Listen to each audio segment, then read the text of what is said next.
Hurdle, and welcome to Time Management up here on the 8th floor. What I wanted to do with this little video is just make it a quick little introduction, a little overview of what we're going to do this week, and kind of how the process is going to flow for us. One of the first questions I always get asked is, why do a time management class? And it kind of stemmed from, I had a lot of students up here on the 8th floor asking questions about, what kind of technology tools are out there? There are things to help me organize my day. And I think most of us can agree that we've got too much to do and not enough time to do it.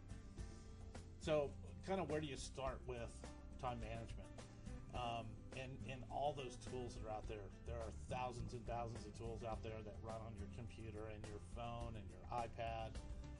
So kind of where do I get started with all those? What are some good tools to kind of test the water with and see if they're going to work for me? So kind of our objectives for this week, kind of spread it out into kind of two sections. One, we go through some traditional time management type stuff. If you've never been through a traditional time management class, just kind of some fundamentals of time management. And one of the things we're going to do through all that is a self-assessment. See where you are. Am I a good time manager, not a good time manager? I think most of us kind of know where we are in that spectrum. But this little assessment that I have will kind of help you break it down into some categories. So you can kind of decide, is procrastination one of my problems, or interruptions throughout my day and things like that. And it'll kind of help you narrow down what tools you want to work with. We're also going to take a look at procrastination. That always seems to be one of the big issues for most of us. Definitely is for me. And look at some of the reasons we procrastinate and hopefully some solutions around procrastination.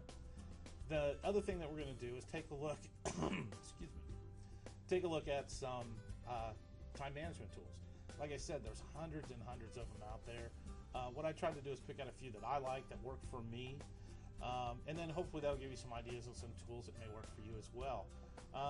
I'm hoping to have some discussions around those, and I hope you guys have some tools that you use, or you find some throughout your exploration in this class that you want to share with the rest of us. The last thing that we're going to take a look at, though, is just building an action plan. What am I going to actually do to become a better time manager, use my day better?